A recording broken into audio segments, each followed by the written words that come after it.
Hi. Hello, hello, hello, Jonathan. How are you today? I'm good. How are you? I am doing pretty good. Still waiting for the weather to get warm, but otherwise, I'm doing well. If someone in the comments can actually tell us why so cold still, we're in May. We're in May, almost at the middle of May, for goodness sake.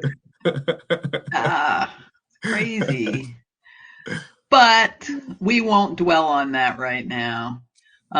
We just want to welcome everybody to another episode of Askable Adults live here on Facebook with Nadine and Jonathan. Before we get, yeah. Before we get too much into our show tonight, we wanted to acknowledge, as we always want to acknowledge and make it a priority, that Black Lives Matter. And that means that in our words and in our actions, we strive to live in a way that upholds that statement. In our interactions with people in community, whether that means standing with or standing up for. We strive to do that, and we ask that the community join us in that and also hold us accountable to that. Ooh, So, yes. I love that part, that last part. Hold us accountable. yeah, I'm a big believer, although it doesn't always sometimes feel the greatest, but I'm really a big believer in the fact that we all need each other to hold one another accountable. That's part of what community is all about. Big part. Absolutely. Couldn't agree more. Yes. So, with that, Jonathan, would you like to introduce yourself? Sure. So my name is Jonathan Rodriguez. I use he, him, and él pronouns, and I'm the Youth and Health Resource Center Coordinator for Bergsteins Matters. Recently, back in the high school. Yes. I'm so glad you said that. For everyone seeing, the HRC at Reading High is open again. Inside. So if you have any teens that might be going into the high school or that would like to set an appointment, let us know, and you'll be put in contact with me and we can set that appointment up. That's so exciting. So exciting. Yes. And my name is Nadine, and my pronouns are they and their. I am the community liaison with Bergsteins Matter, and as things are opening up, although I don't have a specific place to go, like Jonathan has the opportunity to be at the high school, as things are opening up more and more, I am looking forward to seeing more people out and about in the community and having the opportunity to engage with people wherever they may be in the community, to start, to continue the conversations. Absolutely. And that also means that, if you don't have, I love that you don't have necessarily a specific place because you will be all over the place. That's right. And before things got, cold or closed, I will find Nadine around in Reading talking with different people. I'm like, oh, there's Nadine. Oh, there's Nadine. Is that Nadine? Yeah, I love opportunities to talk with people and listen to what they have to say about the work that we do. It's cool. But you know what, Jonathan? Wow. As you noted at the beginning of the show, it is May. It is. Even if it doesn't feel that way, it is May. And do you know that back in the day, I think when you were just like a little boy growing up in Puerto Rico, May was the month when Bergsteins Matter made its grand debut to the community here in Reading, Berks. And that was in 2016. Wait, 26. I think I was 23 when that happened. You really? So I'm not sure about the little part. Oh, okay. Well, maybe you were well, you're still a young man, but maybe you were a younger man back in 2016. Let's go with the younger part. Yeah. The point being that you didn't know much about anything about Reading back then, I'm guessing. And I'm going to bet that you certainly didn't know anything about Bergsteins Matter. I did not. But no worries about that. You were in good company on that point because not too many of the local folks had heard much of anything about Bergsteins Matter back then either. That's why in 2016, in May, we had a Bergsteins Matter press conference to announce that we were launching our efforts in the community. Oh. Let people know we were here. Oh, wow, nice. And you said that you made a press conference, Yeah.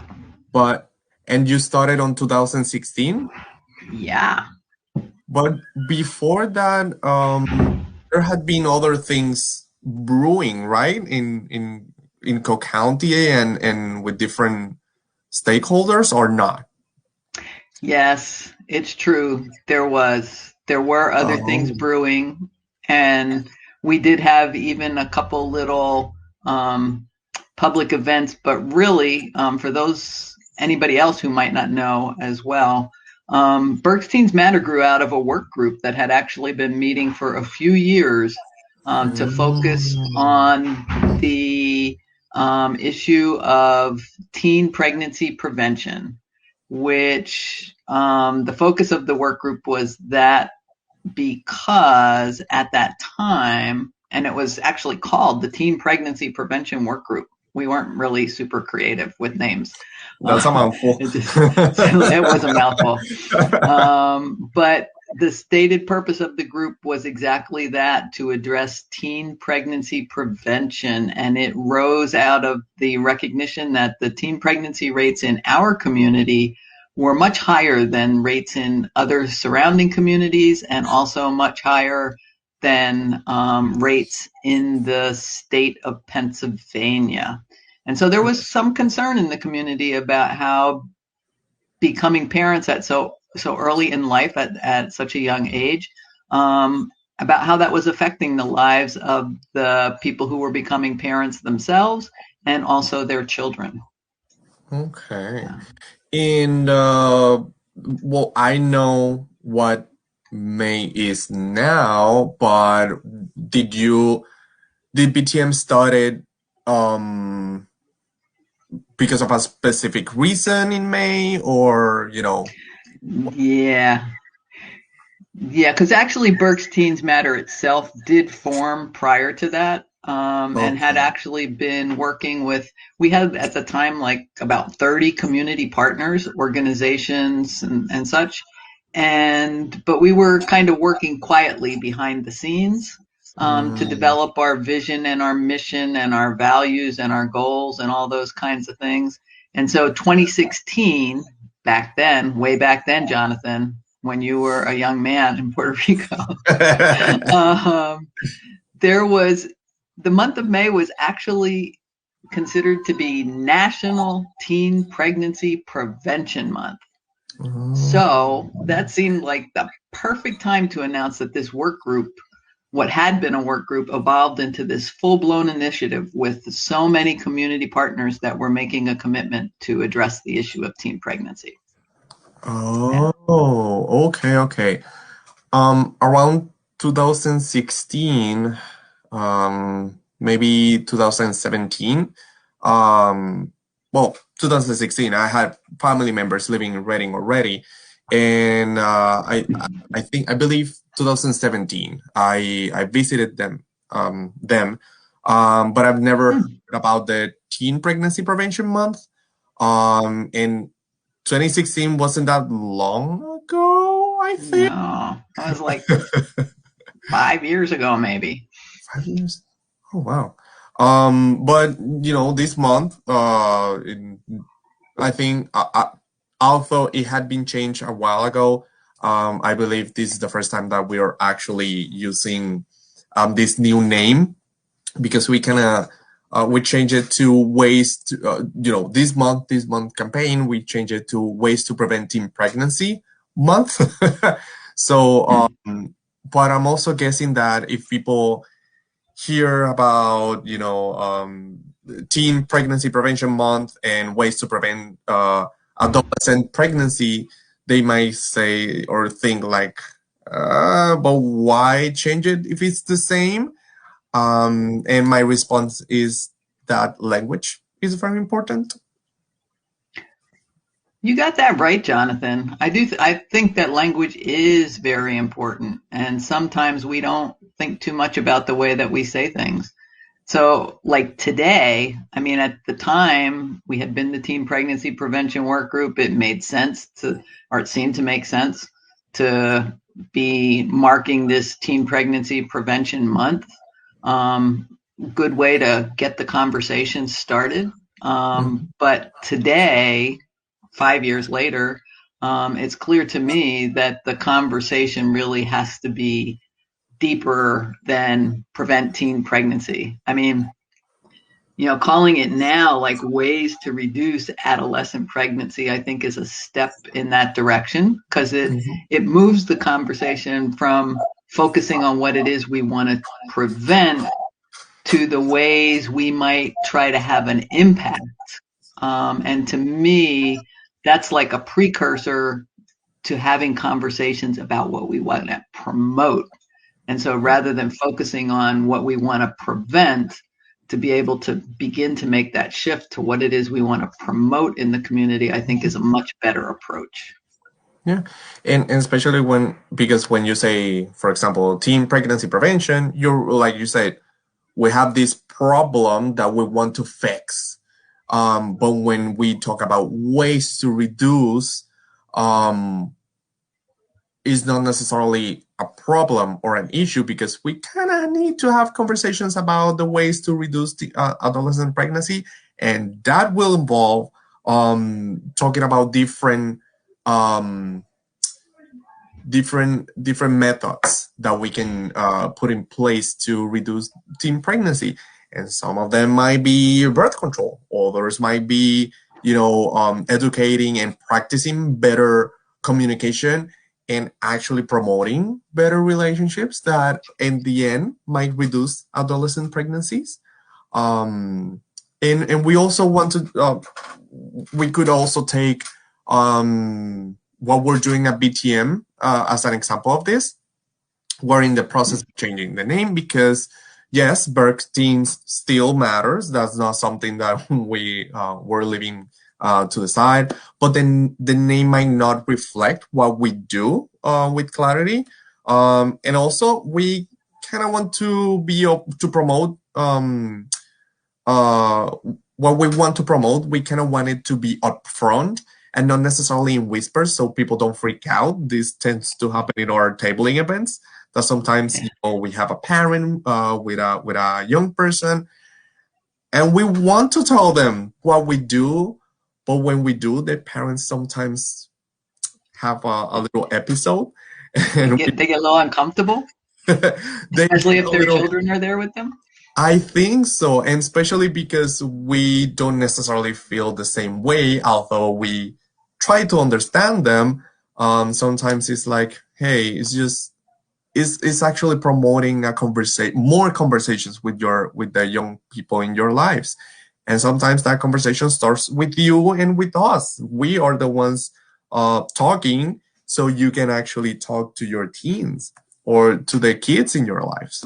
Um, we want to promote healthy relationships. We want to promote healthy masculinity, and positive sexuality, healthy sexuality with no stigma or taboos. And we want to engage others with this work.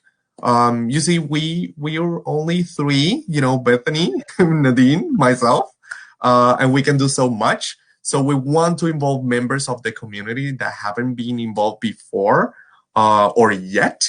And that could be, I don't know if people saw or post this week, but we posted a picture of the newly created Masculinity Group, and it's engaging this population that maybe wasn't as engaged before. Exactly. I think that the masculinity group is a really great example of how things shift and how things need to shift. Because Jonathan, oddly enough, when our focus was more heavily on speaking about teen pregnancy prevention, and that would kind of be the starting point where we would often start the conversations in the community, like we're Bergsteins Matter, and this is our purpose, and this is our goal, and it was all wrapped around teen pregnancy prevention. For some reason, in my experience out there in the community at a lot of different events and opportunities to present. People of all ages and backgrounds, my experience was they tend to think of teen pregnancy prevention as a responsibility of those people who have a uterus, Mm-hmm. Yeah. as if people with a penis have nothing to do with the whole thing. Yeah. Sometimes it would just make my jaw drop, Yeah. the way people would react. Even with the ways to reduce adolescent pregnancy, I've been trying with the conversations that I've been trying to have. I either try to bring the other party to the conversation, or to make to just bring not a statement, but just to give that example that if we're talking about different birth control methods, to whom they are directed, most of them. So that's a conversation that we kind of need to have. Why does the responsibility falls into these people and not everyone involved? Right. Because in relationships, things like that should be a shared responsibility. I would hope. Exactly. No matter the type of relationship, because even if it's a casual hookup, you can still have those conversations. Yes. Yes, and we've talked about that before, and I bet we'll talk about that again sometime, that whole thing about casual hookups and how you might be able to still have conversations with people. But before we go too far afield, tell us a little bit more about this masculinity group and what is their role in all of this? So the masculinity group has the task of teaching and learning from one another about what it means to be a man. But it's not as easy as it sounds. There's a lot of unpacking to do, as well as reflection and research. Getting to the root of toxic masculinity is not getting rid of anything deemed masculine, but actually understanding it and realizing ways that we can use positive masculinity to the betterment of ourselves, as well as our community. And some of those ways are involving them in conversations on how men perceive healthy relationships and how other genders perceive men. And I know that it might seem that we're talking in a very binary way, but even if it's a spectrum, that side of that aspect of the spectrum of what it means, of what masculinity is and what it means to be a man, I think it's very, very present in our society, in our culture. So talking about it, learning about it, teaching others about it, and like I mentioned, doing unpacking. What the heck does it mean to be a man? What is that? Is just having a penis? Is dressing with bottom t-shirts? It's having is being strong, or it means being a whole person. What is that? And I think that's gonna be the biggest task of the group, not redefining, but just understanding what it is in a positive way. So, put you on the spot a little bit, but could you give an example of like what would be toxic masculinity and what would be healthy masculinity? So, for example, there's a really good example of what toxic masculinity is, and that's the man box. Is this box that we put everyone that is a man, and there's actually a man box and a lady box. But the man box, men don't cry, men need to be strong, men to be there need to be hairy. they need to be in control, and it's all these aspects that we've learned, and we have been taught, and we've come to believe that what a man is, and that in a lot of cases it actually creates more problems that it not fixed, but that it helps solve, because it's literally putting people in a box that they cannot move from, they cannot break, because if they do, then they might be gay, they might not be man enough, they might be so many things, and that can certainly create certain issues, not only for them but also for our society. How many cases of violence, gender-based violence, violence against women or femmes, are committed from men or from people who deem themselves masculine, because is this entitlement that just because we have a penis, we're better than anyone else. And that's basically what toxic masculinity is. What is positive masculinity?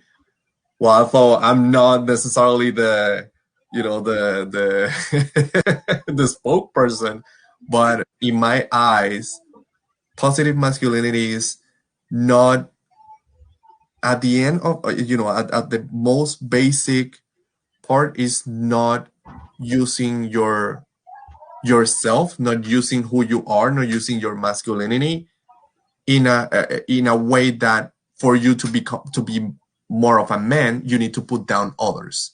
So really be equal as other people, be just with other people. Don't put down others because they're not like you. And feel comfortable with your own skin, no matter if you're skinny, if you are overweight, if you're hairy or not hairy at all, if you are this tall, if you're not as tall. It doesn't matter. If you're who you are, if you identify as this, and that's who you are, then that's fine. That's enough. Society doesn't have to dictate who we are, how we are, and how are we supposed to act, because we're not in the hunters and gatherers anymore. We don't need that. Yeah. And I can see how that potentially contributes to adolescent pregnancies, even just because there is what you're talking about also goes into that sort of mixed message that people get, where those people who identify as female or people who have uteruses are not supposed to be sexually active and not supposed to be exploring and experimenting, while on the other hand, those people who have penises are supposed to be out there having the culture message is often to be out there being sexually active, and if you're not sexually active with multiple people, then you're not like really a man or a man's man kind of thing. And you said something, the mixed messages, because yes, you have to go there, have sex, do whatever. Don't bring me a kid. Don't you bring me a kid here. And it's like, okay, but when are you gonna talk about, okay, you can have sex, but protect yourself like this, take these precautions, are you taking emotional care of yourself and your partner? Are we having these conversations? Because I don't know if we are. I don't know if I mentioned this, but I think it was last month. I was providing a workshop for a university, and I asked them, "Have you had the talk?" And they were like, "Not really. We haven't talked about that in my family, etc." I'm like, "Okay, but what talk are you talking about?" And they were like, and I'm like, "No, not that kind of talk." the emotional talk. How does our healthy relationship look like? How does it feel to be, or how does a healthy relationship models itself, etc. And they were like, oh no, not even with our friends. And I'm like, that's the talk that we kind of need to have. Is because like, remember, sexuality is not only about sex. And like Nadine said, we're saying this to these people, have sex, but don't bring a kid. But we're also saying to these other people, don't you dare have sex, and don't you dare bring a kid to this house. So it's like so many things happening at the same time that, at the end of the day, people are just like, I mean, you know what? I don't know what I'm doing. So ways to reduce teen pregnancy really involves a huge piece, which we talk about often here, and we'll continue to, but a huge piece about what does a healthy relationship look like? How do people treat each other in ways that are respectful and consenting, and acknowledge people's boundaries and acknowledge that people are, each person has their worth and dignity. Yeah, Yeah. yeah, absolutely. Yeah. And talking about dignity, early on, the slogan for BTM used to be prevent pregnancy, plan your future. And we still believe in, well, we believe in both, but in a different way. And we're kind of more concerned about the planning part. Because, yes, if a person is going to become pregnant, it will totally, be good to have a plan. If they don't want to get pregnant, they could also make a plan to use a contraceptive method like condoms or any other methods of birth control. But to plan, there's also another important component, and that's the need to have access to the tools and the support to be able to plan. If we don't know, then we cannot have a plan. We can need those tools. And not only we need to provide these tools to people in general, not even teens, just to people in general. But we also need to treat them with the dignity that they deserve. People deserve for their dignity to be upheld. And I think that is sometimes that in our daily that kind of falters, because people are not used to having a healthy conversation about sexuality. And even if you're planning on becoming pregnant or not becoming pregnant, or getting someone else pregnant or not getting someone else pregnant, there should be a plan. And sometimes that plan involves all parties involved. But we as individuals, we can also have our own plans. If this happens, this is what I'm gonna do. If this, just have plan. Yes. But in order to do that, we can't really look at sexuality or pregnancy or teen pregnancy necessarily as a problem or a negative or a bad thing, in the sense that we wrap it in shame and humiliation and stigma, which is often the case with sexuality. Because when we do that, that doesn't offer us a healthy example. Living under the cloud of stigma and humiliation and shame, whether you're a teen parent, or whether you're a sexually active teen, or whether you're a teen that's choosing not to be sexually active. We live in a community and a state that does really not offer a solid base of sexual health education or sexual health resources for our youth. And that puts our youth in a really challenging position, because if they don't have access to the resources they need to develop the skills and the ability to make healthy choices, to have those conversations, to learn by by observation, but also by conversation with their peers and with other adults about what healthy relationships are, what they look like, think about what they want for themselves, then we leave them really very vulnerable. Yeah. Yeah.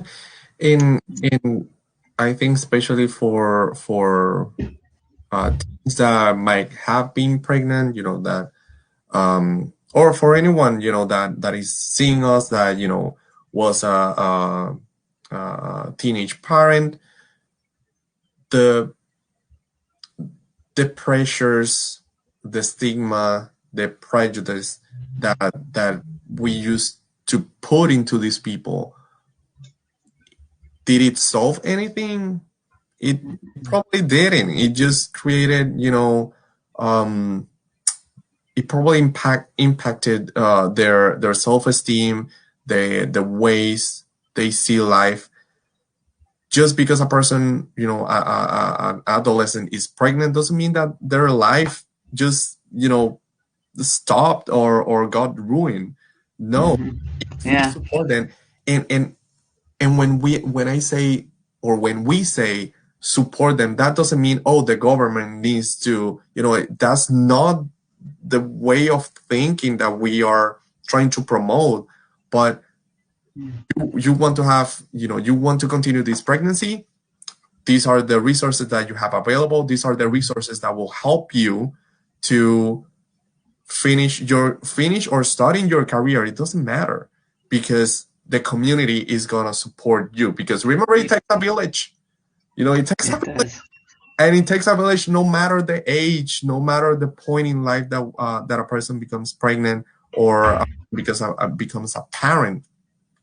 We all need support. So Definitely.